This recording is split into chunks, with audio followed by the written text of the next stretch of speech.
Spring break, 2021. It was just the three of us, Lena, Mark, and me. We weren't the type to chase crowded parties or loud beaches, so instead of going somewhere popular, we picked a quiet stretch of coastline in Florida. Mark had heard about it from someone, cheap rentals, barely any tourists, and a long, empty beach that felt almost private. At the time, it sounded perfect. Looking back, that was the first mistake. We reached the beach house just before sunset. It stood alone, a little too close to the water, like the ocean had been slowly inching toward it over the years. The wooden stilts underneath looked worn, and the paint was peeling off in long strips. There were no other houses nearby, just sand, water, and a silence that felt heavier than it should have. Still, we ignored it. Inside, the house was small but decent. 2 bedrooms, a living room, and a large window facing the ocean. The sound of waves filled every corner of the place, constant and deep. At first, it felt calming. We dropped our bags, laughed, played music, and tried to enjoy the moment. As the sun went down, we walked out to the beach. The sky turned orange, then purple, casting everything in a soft glow. It should have felt peaceful, but the water was colder than expected, unusually cold for spring. Mark noticed it too, but we brushed it off like it didn't matter. Later that night, around 11 p.m., we went for another walk. The beach was completely empty. No lights, no people, just darkness and the sound of the ocean. The tide was low, exposing more sand than before. That's when Lena noticed something. Footprints. A single set of bare footprints, deep in the sand, leading from the water toward the house. We followed them without thinking. The prints looked fresh, like they had just been made. They came straight out of the ocean and continued in a straight line. But when we reached the house, they stopped. There were no prints leading away, no sign of where the person had gone.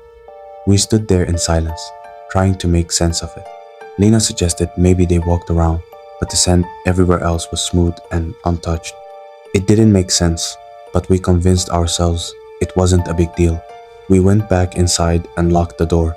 That's when everything started to feel wrong. Around 2:30 a.m., I woke up suddenly. I didn't know why at first. Then I heard it. Footsteps, wet ones, slow, heavy, like someone had just walked in from the ocean without drying off. The sound was coming from the living room. I sat up, my heart racing, listening carefully. Step, pause, step, closer. I got out of bed and opened the door slightly. The hallway was dark, but faint light from the ocean filtered through the large window. That's when I saw it. A trail of water on the floor. Footprints, barefoot, leading from the front door across the living room. I woke Mark quietly, and we stepped into the hallway together. The sound had stopped, but the footprints were still there. The front door was locked, exactly how we left it. Lena came out of her room, asking what was going on, her voice shaking. None of us answered. We were all staring at the same thing. The footprints didn't stop at the couch. They continued toward the large window, and then, impossibly, they went up the glass. Perfect wet footprints, one above the other, as if someone had walked vertically up the window. They stopped near the top. Then, suddenly, the room felt colder. Mark turned on the lights, and just like that, everything was gone. The floor was dry. The glass was clear. No footprints. Nothing. Like it had never happened. None of us slept after that. We stayed in one room with the lights on, waiting for morning.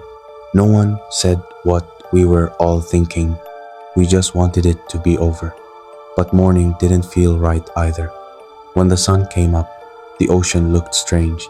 The tide had come in much higher than before, almost reaching the base of the house. But what stood out the most was how still it was. No waves, no movement, just a flat, silent surface stretching out endlessly. We packed our things quickly, not saying much. When Mark opened the front door, Lena suddenly grabbed my arm and stopped me from stepping outside. Her voice was low, almost empty. Don't. I looked down. The sand was covered in footprints, hundreds of them, all barefoot, all leading toward the house, not a single one leading away.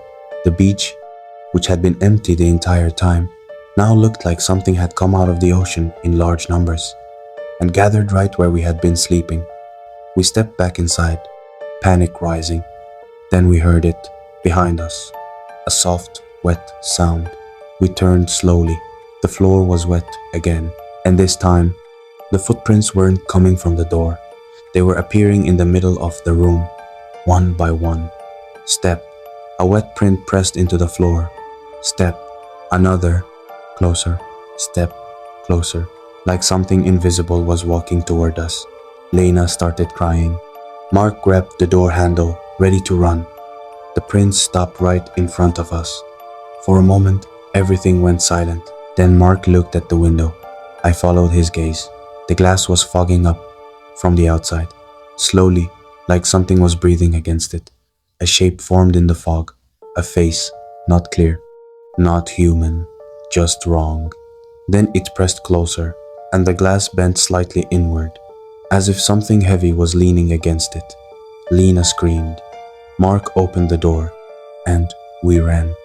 We didn't stop until we were far from the beach. None of us spoke for a long time. Then, Lena said something quietly. It wasn't outside. We both looked at her.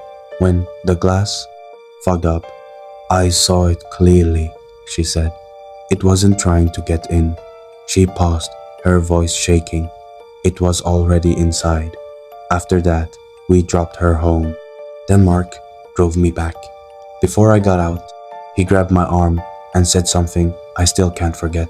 When I looked at the window, I didn't see 3 reflections. I stared at him. There were 4. That night, I couldn't sleep. Around 3 a.m., I heard a faint dripping sound coming from my bathroom. I told myself it was just the tap, nothing else.